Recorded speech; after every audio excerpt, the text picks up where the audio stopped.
Hello, this is Spellbinder, and I'm giving a special report here on new information from Lindsey Williams.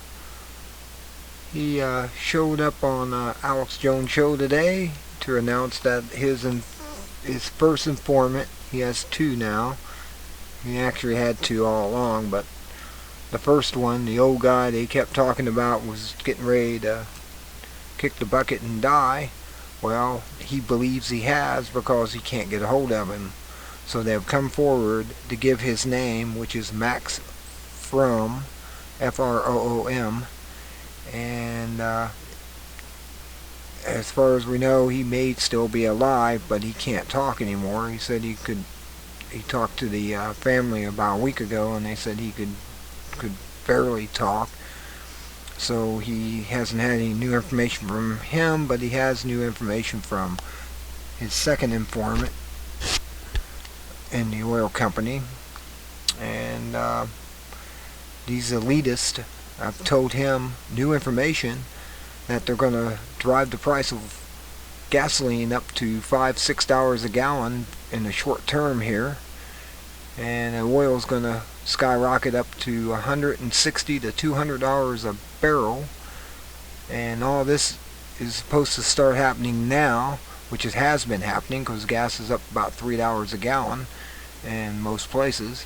And it seems like we're going to go into a new world order here. They're getting ready to crash the dollar, and he tells that what they start buying back their own assets that they got out there and on the dollar, buy their own bonds basically, that everything is going to go down the tubes, and we're running into a new next level of this takeover of America.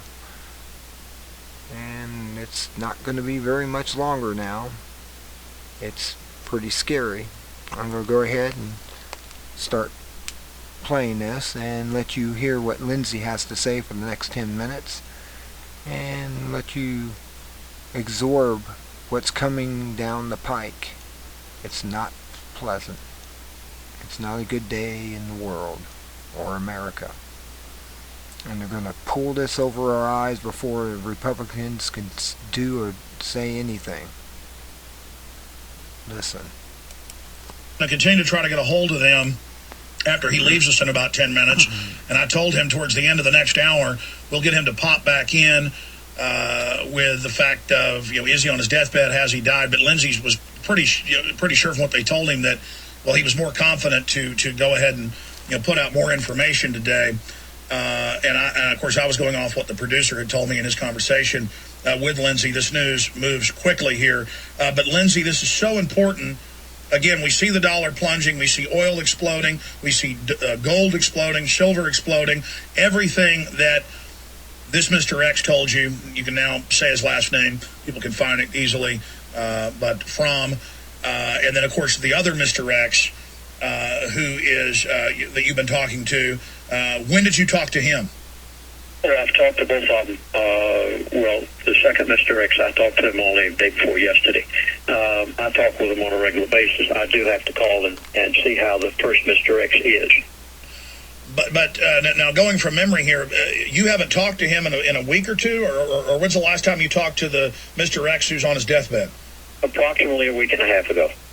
And he was he worse off than when you first talked to him 2.5 weeks ago?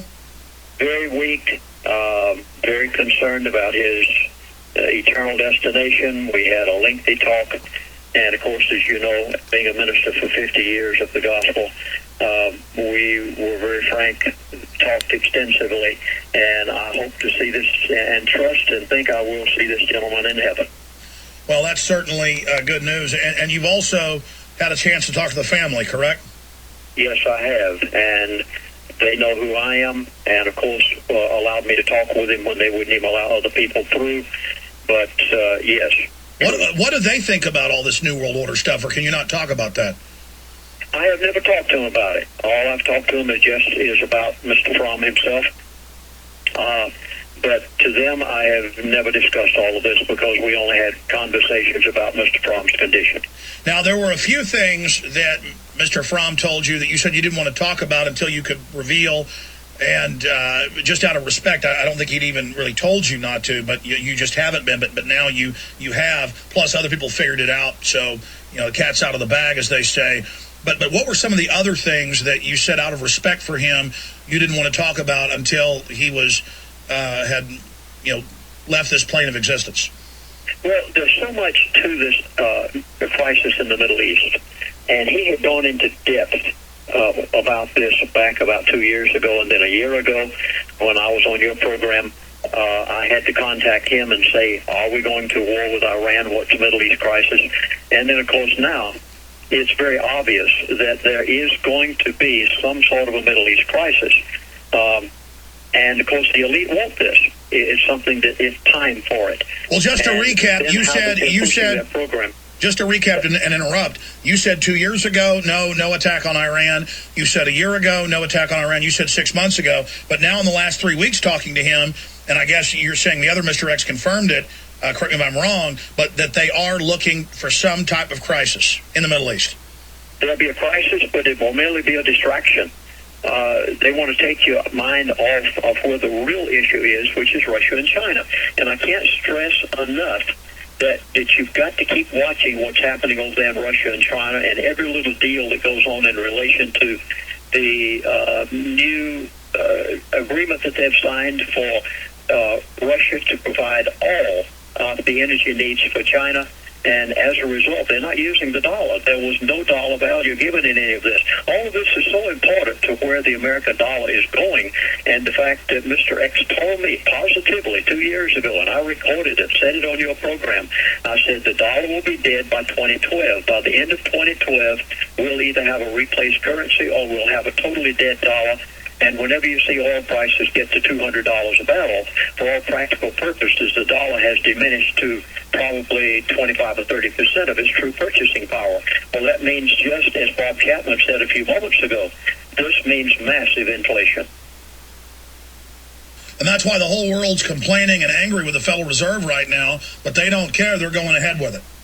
Well, the Mr. X warned me back about a year ago. He said whenever it gets to the place that the Federal Reserve has to buy back its own securities, other countries aren't buying them like they should. He said at that point we basically are gone. And I think I said that on your program before I even realized what a T-bill was and what securities that the Federal Reserve issues. And now, of course, they just said, this week, that we're going to somewhere in the neighborhood of $800 billion that we're going to float. And all they do is turn around and buy their own securities. This is death. This is suicide. And I warned everybody on your program back about a year ago that he had said when it gets to this place that the Federal Reserve turns around and buys back their own securities. Yes. He said it's all over. Unbelievable. Well, Lindsey, I want to be able to get you to pop in either on air or off air, and then perhaps have you on Sunday, if you can do it, in the Sunday broadcast, 4 to 6 p.m., for a full report. We pray he's still alive, but you haven't been able to get a hold of him. They told you, 2 weeks to live 3 weeks ago. You talked to him a week and a half ago. He was more weak.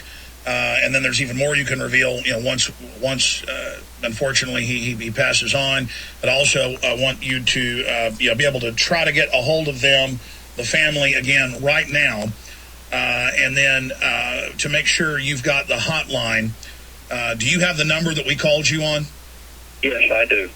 Okay. Jaron, will you make sure he has your cell phone number, too, so he can call you back immediately? So Lindsey, you try to call them right now, and then call us back if you don't get a hold of them. But please try repeatedly, because we need to know. And then we'll have you pop back in today, or at least I can give people a report at the end of the show of what you tell me during a break. And then I want to work on getting you on Sunday or Monday. But it is important that people see all this in its grand context with the DVD pieces you've put together, so people can go back, the stuff you did 2 years ago, a year ago, 6 months ago, a month ago, all together in one place. That's available at prophecyclub.com. Or folks can also get the latest information by calling. You have this audio CD with all the latest info, prophecyclub.com. Briefly, give folks that toll-free number one more time. 888 799-6111. And Alex, I hope that all the people out there in your listening audience will recognize that this man has risked his reputation. He has risked his retirement. He has risked his position. You should be so appreciative to Mr. Fromm for giving out this information over the past 35 years. He has been a true blessing to the world. As one person said to me the other day, please express to him, if he's still alive, that our appreciation and that the world is a better place because this man has lived here. Absolutely. Well, I mean, even though he was an elitist in all of this, he was the guy who wouldn't go along with it, and you know, starting off with the fact that they don't let us have most of the oil out of Alaska, and 80% of what they do produce goes to Asia. And, you know, that's now mainstream news, but it wasn't 20 plus years ago when you began to expose it. Now, I want to reveal one of the outfits who 2 years ago heard you talk about this and went and did research, and that's why I say it's been hiding in plain view. The John Birch Society years ago wrote about it and figured it out, and who it was, actually both the individuals. Also, it was figured out by Joel Skousen, and I just want to ask, is this accurate? He says, I'm going to not say the first name, Fromm was finally fired by Atlantic Richfield for allowing Williams in on the meeting and for helping correct technical details in Williams' book. So you talk about being thankful. Is that accurate, that he did get fired because of the info he gave you? Yes, he did, and then they hired him back and put him in the Houston office to train all the executives in order to keep him quiet. At that point, he did have to stay quiet for a number of years. Then he came back and just gave them information. I mean, this man has been a true patriot in his own right amongst the elitists, and the world should be so appreciative for the marvelous things that Mr. Fromm has done and being willing to risk himself. Now, not only have I risked my reputation in saying everything he said, but this man, folks, it is a blessing that you've had the privilege of having this man on the face of the earth. Absolutely, and that we've had you here, because you've gotten a lot of criticism. I've gotten criticism over the years saying Lindsey Williams is making all this up, and I went and did the research and confirmed it all, talked to people that knew and talked to Fromm, well-known media people like Monteith and others, and, you know, you've told the truth and stuck your neck out. It doesn't mean Mr. Fromm, you know, had a crystal ball and knew everything, but he was certainly more in tune with the elite than the general average person. And this has been key information. And you still have the other Mr. X, even more high-powered, who is confirming all of this. This is big news. This is Bilderberg Group level type people just confirming what we can already see written on the wall. And, you know, to know all these years who he was and who the other guy is, and to not be able to talk about it so we can continue to get this information, it's just frustrating. But that's journalism 101 with secret sources. It's like when I put out the Mike report and Homeland Security report last year, people said, give us the names of the police, the names of the federal marshals, the name of the state police. And I'm like, are you idiots? Those are probably feds pushing me to do it. I said, are you idiots? Give you my sources and never get another one again? No, I mean, and that's journalism 101 to not do that, and you've done a good job of not talking about it as well, even though it was hidden in plain view, because we'd been sworn to secrecy. We couldn't say who it was, even though it was already out there for anybody who wanted to do research. Lindsey, get on the phone, please, sir. Call us back as soon as you can with any more intel. God bless you. Let me say bye to you during the break. Then we got Gary Franchi coming up. Stay with us. Well, there you have it. That's the news of the day. They're getting ready to crash us and gut us and hang us up for meat. We're nothing but lamb on the table for dinner. Lamb chops on the table. The sheeple are going to pay for not waking up. Oh well. It was a good run of life. Sorry it couldn't keep going. Yeah, but I guess it's going to have to end sometime. And the way they're getting ready to go.